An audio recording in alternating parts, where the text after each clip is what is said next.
Uh, am I allowed to share my screen? Yes, you are. Okay. I love you.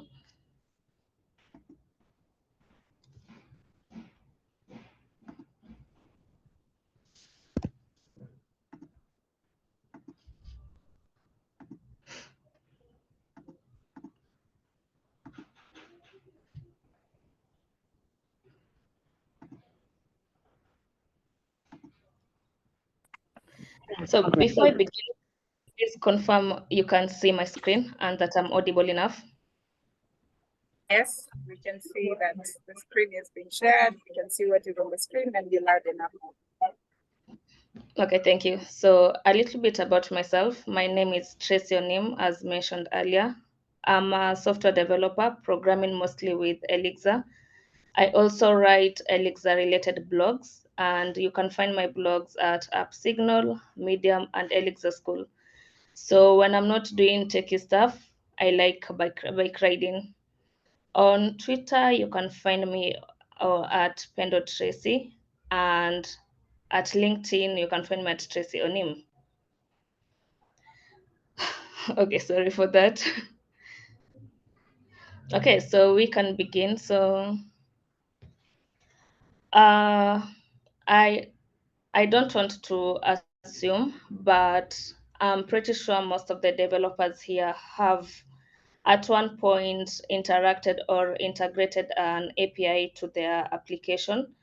So this API really come in handy when we are in need of a third-party resource and we don't need to reinvent the wheel. So however, when interacting with this API, and as much as they serve our need, is also important to put some measures while working with them for a better performance of our application.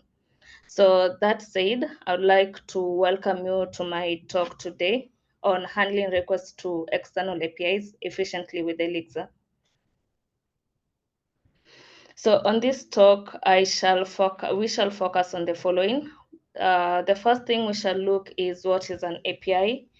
Also, what are some factors we need to consider when making requests to external APIs, and how efficiently can we handle these requests and failures using Elixir?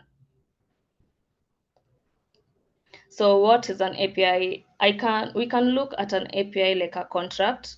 So you have come across a contract. It can be a contract maybe between you and the employer. So this contract usually has some expectation that your employer needs from you, or even some protocols that you need to follow. So once you sign this contract, that means you have agreed to work according to your employer expectation. So similar to that, APIs also has some defined expectation and how you can interact with it. For example, you can look at this URL. So this is the URL that is used to make a GET request to the Open Weather Map API. So how do you know which URL to use or what format of data to use? So this is something that is already defined with the Open Weather Map API. So it expects the client to use this kind of your URL when making GET requests so that you can get the weather updates of the different cities and countries. So in this URL, you can see that you have the city, the country, and the API key being passed. So this API key, this API key is something that the API can uniquely identify which client is trying to communicate with. Here we have a simple diagram. So this diagram connects to to the third party, which is the openweathermap.org. So you will notice that throughout the talk, I will use the Open Weather Map as our API and the weatherapp.com as our client. So the API is the server in this case. So in this diagram, we have a user phone. So this user phone has the weathermap.com installed to it. So it expects to be receiving the weather updates through the weatherapp.com. So the weatherapp.com has to connect or to integrate the openweathermap.org API in order to be able to fetch the daily weather updates. So once it sends a request to the OpenWeatherMap API, so the API will send back the data of the daily weather updates of different countries and cities to our client. So then the client can respond back to the user by displaying the real-time weather updates. But there are some factors that we also need to consider when making these requests to external APIs. So one of these factors is the poor internet connection. This is something that mostly happen to us. So whenever there's a poor internet connection, it means you cannot connect to the server, and that means you can not make requests to the server. The other thing is unavailable service. So whenever there's unavailable service, and unstable server can be as a result of different factors. Maybe there's a bug that has occurred in the server, and the people working on that server has decided to disable that feature. So that means you cannot make requests to the server and expect a response back. The other factor is service taking long to respond. So in a scenario whereby maybe 1,000 clients making a request per minute to one server, that means this server might find it burdening to handle all these requests at once. So it will take time to respond to each client. The other factor is service rate limiting requests. So this is something that most of the APIs has embraced, and this is used to curb things like timeout. So if many clients are bound to make a request per minute to one server, so that means that API to prevent things for that API to prevent timeout, it has to introduce the rate limiting factor. So for example, you can see here an API can allow a client to make 5 requests per minute. And after those 5 requests are exceeded, that means the client will be prevented from making more requests for that period of time. So these factors also has its pros. And one, it can lead to permanent polling. So that means the client will be forever making requests to the server. The other thing it can lead to is actively waiting for the response. Uh, if the server might take too long to respond, that means the client will be actively waiting for that response. This can even happen for a period of 24 hours. So that is a long time for that client. The other thing is blocking of code.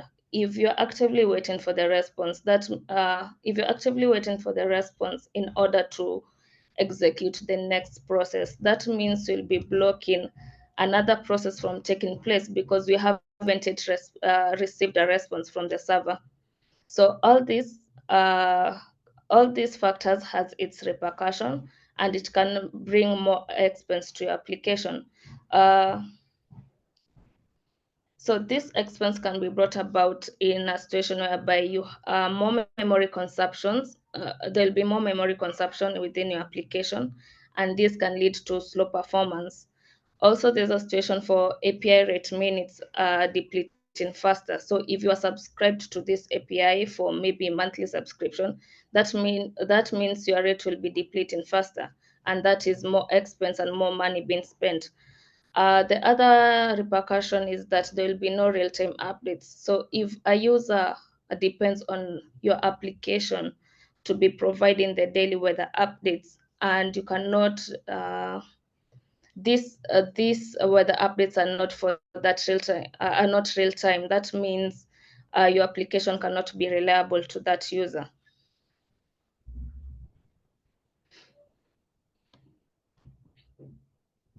So how can we efficiently handle these requests and failures?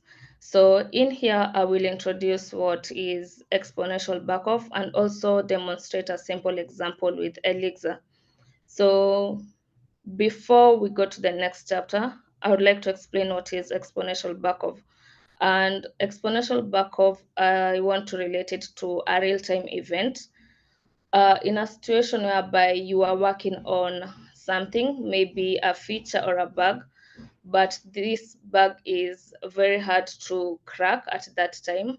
So for me, particularly what I do, I will shut down my machine and decide to take like 20 minutes walk. Then after those 20 minutes, I will come back with a fresh mind and ready to tackle the situation again. So that means I've given myself time to I've given myself time to relax and also come and proceed with the work when I'm fresh. Uh, with that, I would like us to look at this diagram. So this diagram, I've included our client as the weatherapp.com and our server as the openweatherapp.org. So in this diagram, you will realize there's a pattern in which the delay happens, and this is a delay happens after an exponential time increase. So for example, here the client makes the first request to our server and the server responds back with an error timeout. So that will mean that the server is unavailable for that time. But the client decides to delay for another 5 seconds before making the second request. But the server decides that they're still unavailable. Then the client decides again to delay for another 25 seconds before making the third request. With this pattern, you can see that we have reached the third request, but the server is still unavailable. So this will mean that the client can be forever the client can be forever making requests to the server, even though they are increasing their time, which gives them the hope that with this delay, in the next time they make a request, they can get the response. But they can be forever doing this, and this will mean they will not have solved some of the factors that we have seen above. So in here, there is still the permanent polling. There will be active wait of the response, and also there will be the blocking of code. So that means we haven't yet solved our situation. As you can see, one of the cons for this was that we can do this to infinity. So how can we overcome this? So let's look at our second diagram. So in this diagram, it's almost similar to the first diagram, but there are some things that have been introduced. So we have the maximum number of attempts, which has been introduced. We have the allow list, which has been introduced as well, and also we have the block list. So the maximum number of attempts is set to determine the number of requests that the client can make. So after those number of requests have been depleted, that means the client will no longer be accepted to make more requests to the server. Then the allow list is like a container whereby once we receive a successful response, we'll add the data of that successful response to the allow list. But if we receive unsuccessful response, we'll add the data of the unsuccessful response to the block list. So this will allow us to know for example, if you are getting the weather updates for different countries, we will know which countries were successfully polled and which countries were unsuccessfully polled. So with that data in mind, as developers will know what to do with it next. So here we can see that the client has made the first request and responded successfully. So with that successful response, we add it to the allow list. Then the client decides to delay for another 5 seconds.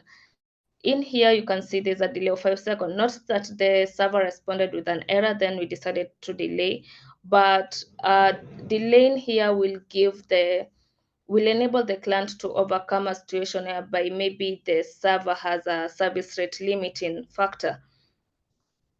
So after those 5 seconds, the client decides to make a second request, but the service now is not available and the server returns with an error timeout.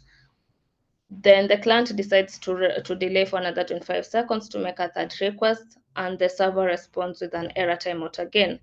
So after the fourth request, that means the number of attempts that the client was given has been depleted, and they can no longer make a request to the server. So the client decides to add the data of unsuccessful requests to the block list. So the process of this is that we have allow list that contains the successful request, and the block list which contains unsuccessful requests. Then there's no active waiting for the request. So with that, we have overcome some of the challenges that we are bound to have when working with APIs. So now I'm going to demonstrate a simple example on how we can do this with Elixir. So here I will show you how to introduce exponential backoff when making requests to our server. So I will share my editor. Please confirm that you can see my editor. Yes, we And if can. I'm still audible. Very, very Thank you. Okay, so here's an example that I shall demonstrate. So in this example, I decided to use GenServer because it's good. It's a good tool for working with background jobs that you can interact with. Also, take note that I'm not using an actual API to make requests, but I have mocked the data that you can expect. So this is a hard-coded mock for our API. So it's a simple mock. So we have the first four cities which will poll successfully and will get the weather temperature. Then we have the last city that returns the error timeout, meaning that the server will not be available. So in here on the client side, I have defined the start link. So once this function is called, it is going to start our Gen server. It has the initial state with it. So in the initial state, I have added a allow list with a default of an empty list. So the allow list is the container that is responsible to hold the successful responses. Then we have the quarantine. So this will be the container responsible for holding the unsuccessful response. Then we have set the attempts. So the default attempt is 0. So this will be like a counter for the number of requests made to our server. Then we have the maximum attempts, which is the limit, which will set the number of requests that our client needs to make to the server. And also we have the timeout, which will determine after how long we'll be sending requests to the server. So still on the client side, we have a function fetch city weather updates that expects to be given a PID. So this function will be responsible for making requests to our server to fetch the weather updates for these cities here. So in here, you can see it will iterate through these cities, and in each iteration, it will call zenserver.cast, which expect a PID and the message fetch weather update, which is a tuple of the message fetch weather update and a city. Then we have the get city weather update, which expects a PID as well. So this one will invoke the gen server call. So with this, we expect to get a reply from the gen server of the state. So once we start our gen server, on the server side, it will automatically invoke init with the initial state. Then for the handle call will be invoked when we call the genserver.call, and this will just reply with the current state. Then we have the handle cast, which will be invoked when the genserver cast is called. And when it gets the message fetch weather updates, so in here it will perform a periodic task by sending a, I can go to the schedule work function.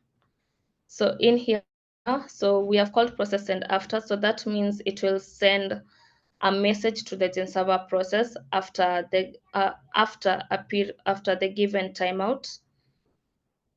So yeah, so after we send that message to Gen server, the Gen server will invoke the handle info callback, and if it gets the message, the fetch weather updates, in here it will try to fetch the weather update for the given city. So we can go to the fetch weather update to see how it works. So once the fetch weather updates receives a city, it will try to find the weather update for that city. If it gets the city temperature, it will respond. It will respond with an okay city temperature. So the city temperature is a tuple of the city and its temperature.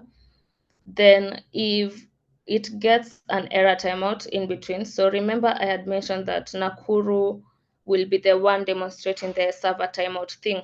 So this will respond with the error timeout, and that will mean that is an unsuccessful response. If it responds with a nil, that means we can't find the temperature for that given city. So once we have a successful response back here, we shall handle that successful polling. And with that, given the state and the city temperature, in here we shall update the state, and the state that is the allow list. So remember I had told you that the allow list is the one responsible for holding the successful response. So once we fetch that temperature and successfully, we will add it to allow list and update the state. If we get an error, that means we shall handle the unsuccessful polling. So this function will first check if the number of attempts has reached 3. So if the number of attempts made is 3, we shall update our quarantine. So quarantine will be the one holding the unsuccessful responses. But if the number of attempts has not yet is not matching 3 yet, we shall try to make another request to the server. But before making another request, we have to increase the timeout, and here the timeout is exponentially increased. So if the default was 2, that means the next timeout will be 4 seconds. Then we also need to increase the number of attempts by 1 and update our state with the new timeout and the new attempts. After that, we need to schedule the work. So when we schedule the work, that means we will send a message to our Gen server after the given timeout again. So this will make invoking schedule work will make the Gen server invoke the handle info, which handles the message fetch weather updates again. So in here, it will try again to fetch for the weather updates. Check if it's successful or not.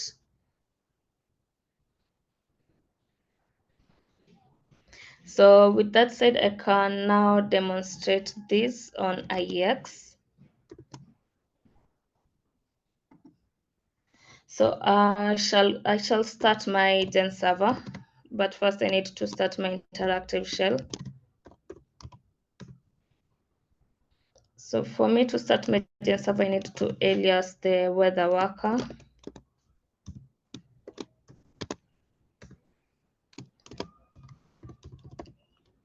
Then call the start link. So whenever I call the start link, that means I will have start my Gen server, but I also need to get hold of the PID. So that means I will have to pattern match the OK PID tuple. Okay, so now our Gen server is running. So once that is running, we need to try and fetch the cities weather update. So that means I will call this function.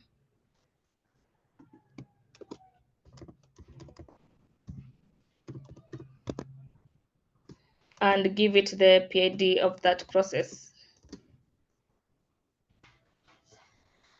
So 2 seconds is less, so it will run faster. So in here, you can see that I had logged this information. So once it's trying to fetch, you can see it has tried to fetch for the cities given and returned an OK. So the Gen server cast always return an OK once it has been invoked.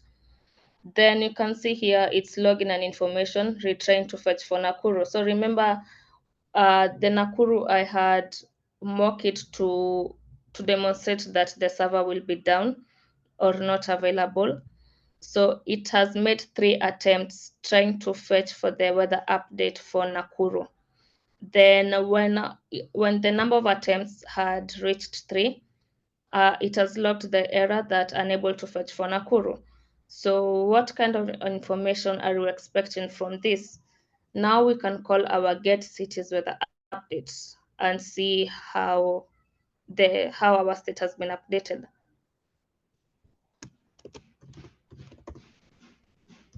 So worker.get cities weather updates. It expects a PID as well.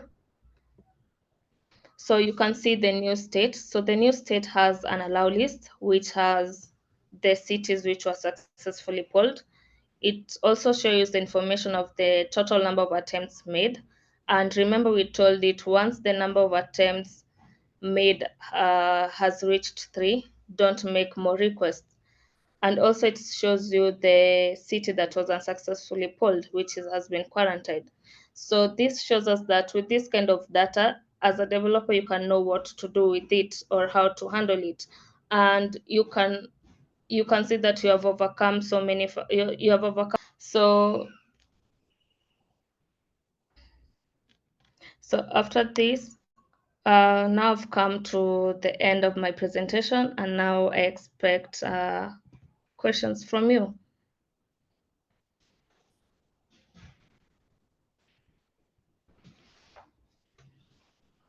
Am I still audible? Yes, you are, Tracey. Thank you so much for that lovely talk. I have not yet, I think people are still waiting for more of what you've actually offered us. So they have not yet managed to ask their questions. If anyone has a question, this is the chance whereby we have. You can be able to set in your question. You can either unmute and ask your question, or alternatively type it down in the chat so that you can get better responses from our enabled speaker.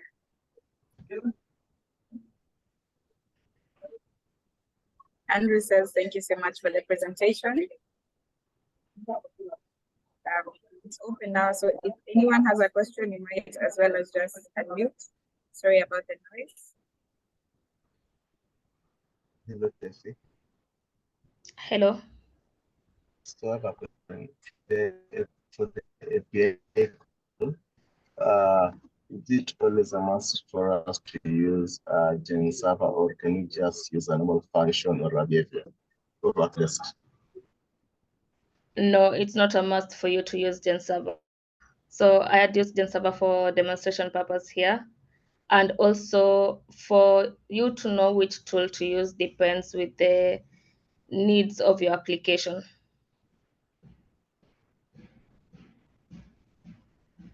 So for your API calls, do you always use Gen server? I cannot say that I usually use Gen server. I cannot say that I usually use Gen server, but most of the scenarios I've used Gen server because it's good for the background jobs. Thank you. Thank you, Frederick, for that question. We have another question from Michael. He asked, when making APIs in Elixir, how can you configure API keys for them in production? For making? Pardon, sorry. How can you, when making APIs in Elixir, how can you configure API keys for them in production? Okay, so this I can say for you to configure, it depends. Maybe it depends with their team as well. So there are those teams that can configure the API key in their configuration file. There are those teams that prefer putting the API keys in the environment variable, whereby it's a secret environment variable. And also you can do it on the, how can I put it? In the system environment. So it depends on the preference. It depends on the preference of your team. So if you want to these API keys to be accessible in production, so maybe you don't want these keys to be public to just anyone. So you can prefer putting them on the system environment variable. Yes, Michael. Thank you so much. So by that question, I meant, let's say I'm making an API that I don't want people to pay for it, and I don't it to be private, or you have to have an API key to access it. Is there a way to do it now in Elixir to ensure those API keys are auto-generated in a way? How to generate API keys? Yes, that should have been the question. Okay, you can please repeat your question again. Yeah, so my question would be how to generate API keys for APIs that you want to push to production and make people pay to have to use them. Okay, so as said earlier, this API has the expectation on how to use them. So most of these APIs provide a documentation on how you can use them. For example, if you have used the GitHub OAuth. So for GitHub, for you to use the OAuth API, they have a way in which you can generate this API from GitHub. And this API key is what it will be unique for you. So you can configure this API key in your system environment once you generate them. So every API has a documentation. So there's no one standard way of generating them. So different APIs have different ways in which they prefer you to generate the API keys.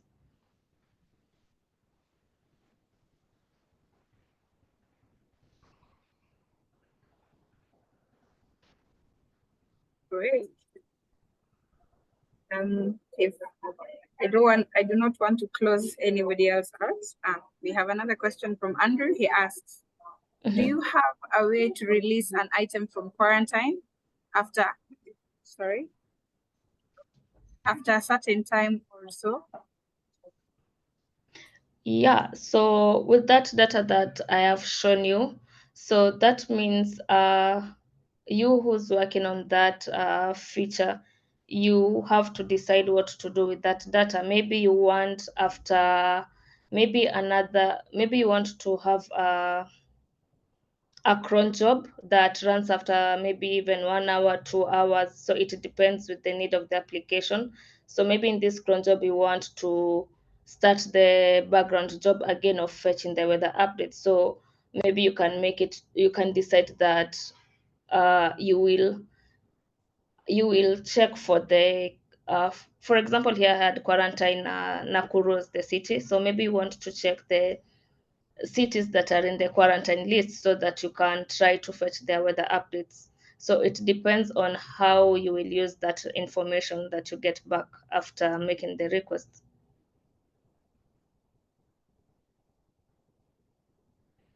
Have I answered you?